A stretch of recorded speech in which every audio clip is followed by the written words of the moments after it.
What does it mean to test a man's true strength? I mean, what does it mean to be a man? I've always heard tales about the traditional rites and royal customs.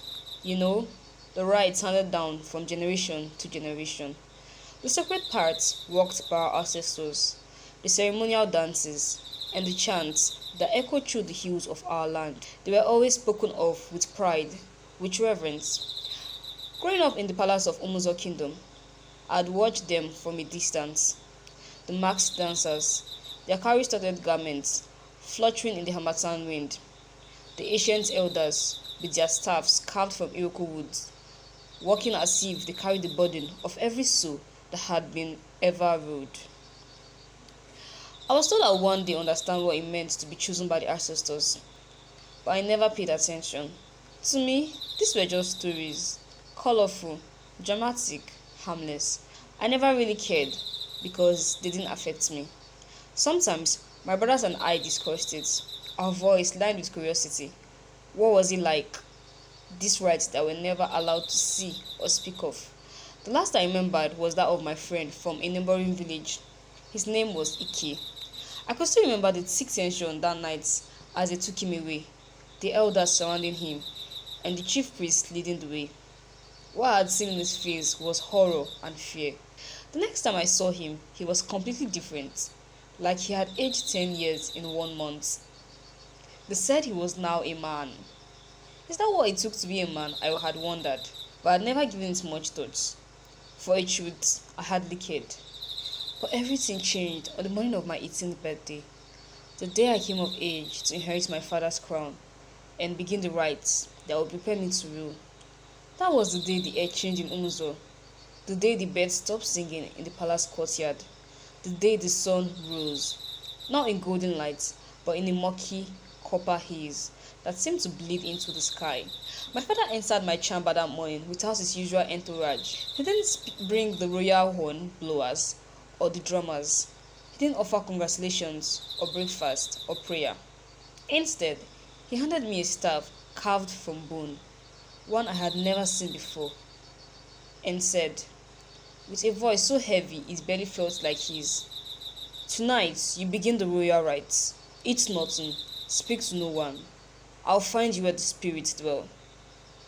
Then he turned and walked out, leaving me standing in my own room like a stranger to myself. That evening, just before dusk, I was led by 6 robed elders into the sacred forest of Ukule.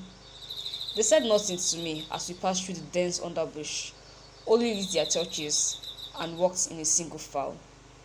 The forest was not a place I'd ever been. Not even the bravest warrior dared to go there without permission from the spiritual custodians. The air grew cold with each step, and the trees twisted unnaturally, as if recoiling from our presence. I remember the sound of my heartbeats louder than my footsteps. The deeper we went, the more I began to feel the pull of something ancient, something watching. My father met us inside, but he was no longer just my father. His face was marked in white chalk patterns, his eyes clouded with coal.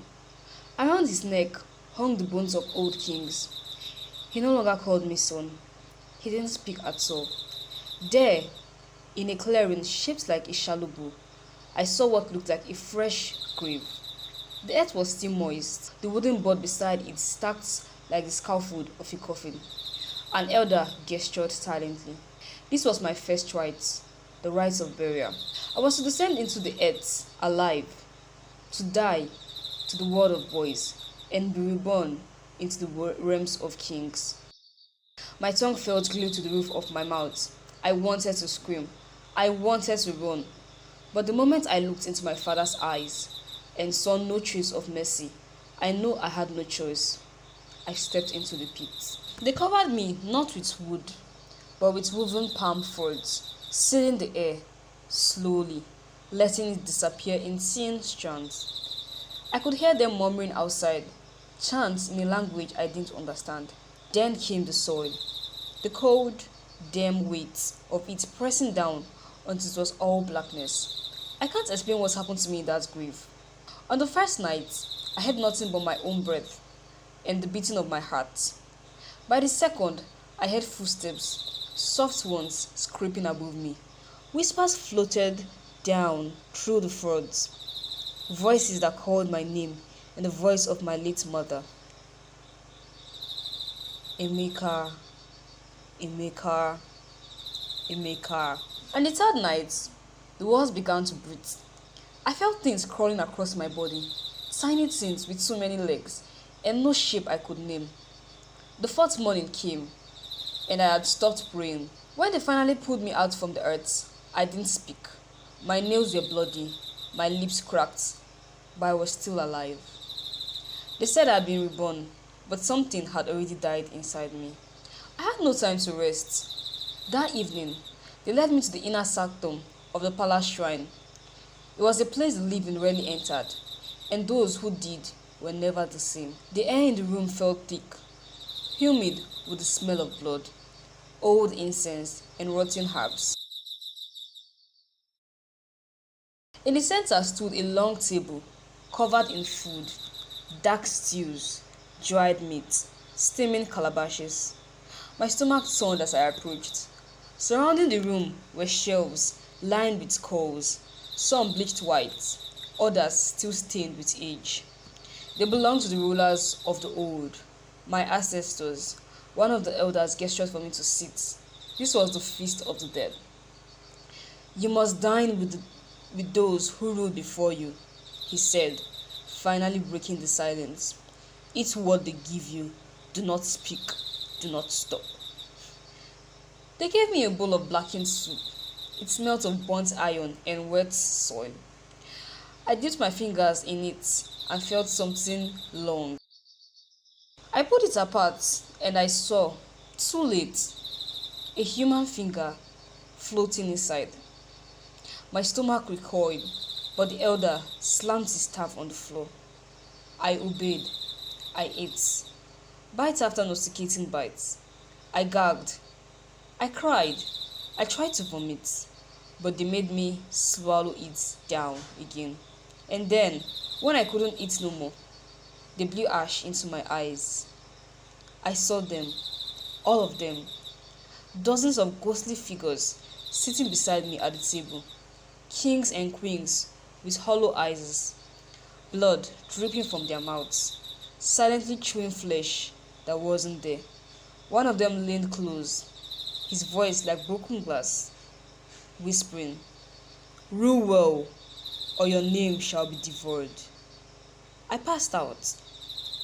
I awoke in a circular room made of red clay.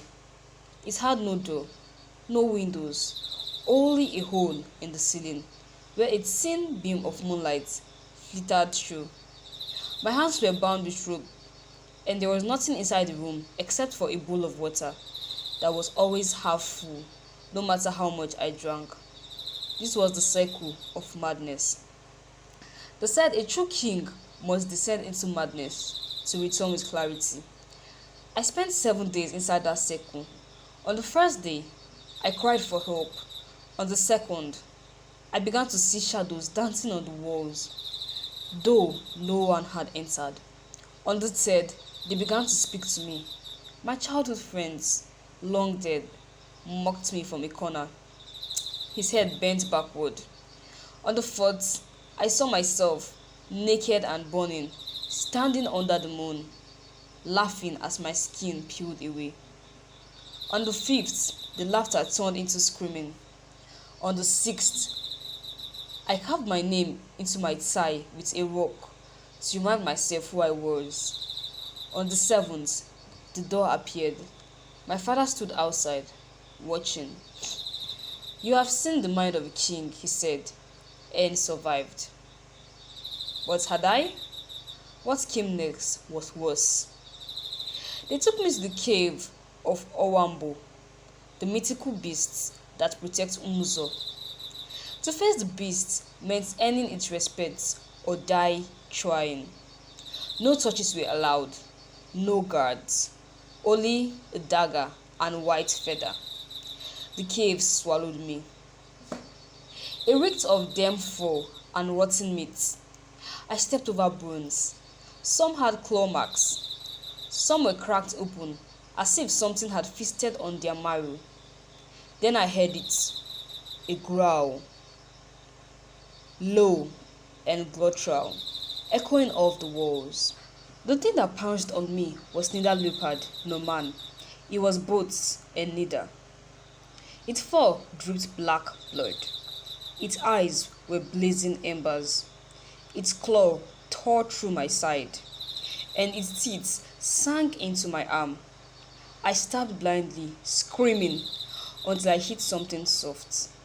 The beast howled, then disintegrated into ash. I limped out, soaked in blood, shaking. They called me Owamba's chosen, but I knew better. The final rite was choosing a queen. In Umuzo, the queen was not chosen by the prince, but by the spirits. 20 maidens were brought forth. Each would spend a night alone in the shrine of mirrors. The spirits will reveal who was pure, who was fated, and who was to be taken. On the first night, 3 girls came out raving mad. One had scratched her face until blood covered her chin. The next night, 4 more vanished, leaving only their shoes at the door. The remaining girls wept as their turn approached. By the 7th day, only 2 remained. When I looked into the sacred pool where their spirits were reflected, I saw only one image. A girl, half covered in blood, weeping as she whispered my name. I chose her.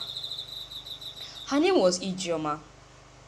After we married, she never smiled again.